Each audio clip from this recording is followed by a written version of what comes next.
Pour s'aimer, il faut d'abord comprendre que notre estime de soi ne doit pas dépendre de l'opinion des autres ou de leur attente.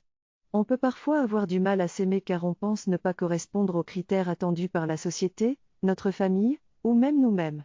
Cependant, il est important de se pardonner nos erreurs passées et d'accepter qui l'on est, sans chercher à plaire à tout le monde.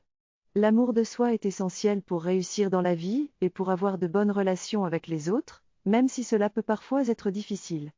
Il ne faut pas attendre que les autres nous donnent de l'amour pour s'aimer, mais plutôt le donner à soi-même, être bienveillante envers soi-même.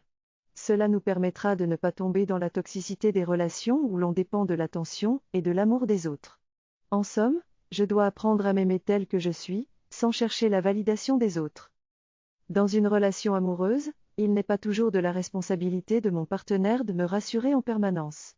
Je dois être consciente que cela peut être pesant pour lui, et que je dois pouvoir me mettre à sa place.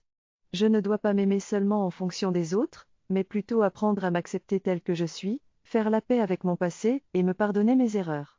Mon passé ne définit pas la personne que je suis aujourd'hui, et je peux évoluer. L'amour est quelque chose de spirituel et illimité, qui ne dépend pas des autres ou de mon physique. Je suis responsable de mon propre bonheur et j'ai le pouvoir de faire mieux et de devenir une meilleure personne, en guérissant les traumas de mon passé. Je dois comprendre que l'image de perfection et de beauté que la société renvoie n'est pas réelle, et que je ne dois pas me comparer aux autres pour m'aimer. Je suis moi-même, et j'ai mes propres règles. Je dois m'accepter avec mes imperfections, et ne pas chercher la perfection. La comparaison et le complexe d'infériorité montrent mes insécurités, ce qui m'empêche de m'aimer.